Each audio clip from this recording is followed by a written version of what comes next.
Okay, I think we've reviewed, how to enter on a bullish scenario, how to enter on a bearish scenario.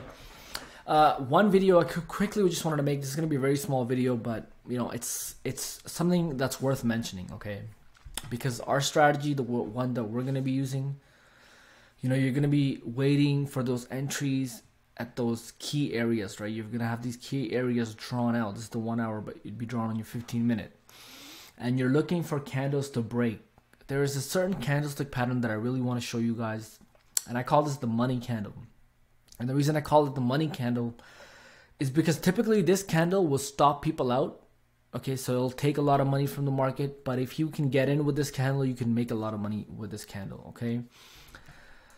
It's a little bit of a manipulation candle, you could say, but it happens in our point of interest areas. I don't see too many examples just recently of it happening, but it's happened to me a lot in the past. And this can make you a lot of money, especially on the lower time frames. If you find this candle on the 5-minute, it happens a lot on the 5-minute, less on the higher time frames. But how this works is, let's say, this is your area of interest. Okay, on the lower time frames, it's fine, this entry. But sometimes you can use it in confluence to get your second entry. Let's say you already got your first entry on the 15-minute here. But if this happens and you're seeing this on the hourly or any other time frame, just know it's a great opportunity. It's a candle that, or let's say we're looking to enter here. It will break the top of the candle, taking people out, maybe even stopping you out. And then it will push down or the other way if you're in a bullish scenario, and it's going to break the low of the previous candle.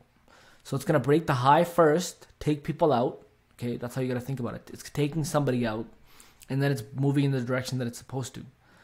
So it's kind of like a little bit of a manipulation. So, we're going to talk about trying to get more than one entry. Typically, I would suggest you get 2 entries. With this strategy, one on the first break of the 15-minute candle, and then you can wait for another candle to break, and this way you have 2 entries. You can hold one for like a 1 to 3. You can try to hold one for like a 1 to 5. Let's say your first entry was like here, right? Let's say your first entry was somewhere down here when the candles broke on the 15-minute time frame. Okay, and you were targeting a 1 to 3. You got it. When this candle here broke the top and then the bottom low, you can easily just enter and put the stop loss above that candle for your second entry. Okay. And worst case, you take a 1 to 2. Risking 1% on this, if you risk 0.5% on this one, that's about 4% in one trade, maybe even more, 5%, if you can squeeze a bit more out of it. So it's worth noting.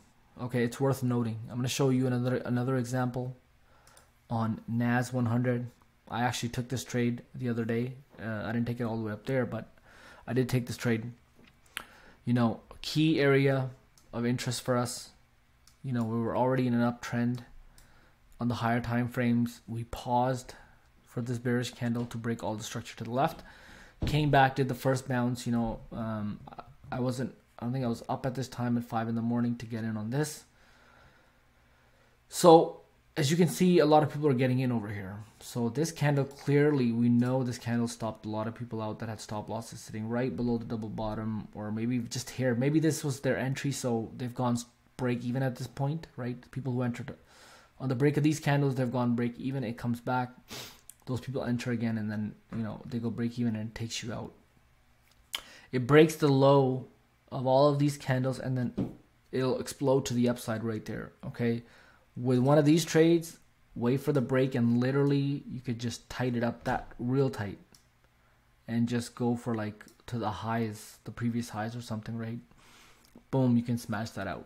So wanted to quickly share that with you guys, in case you do see it in some of your setups where you're like, what the hell, you know what I mean? Because a lot of times we're putting our stop losses above wicks.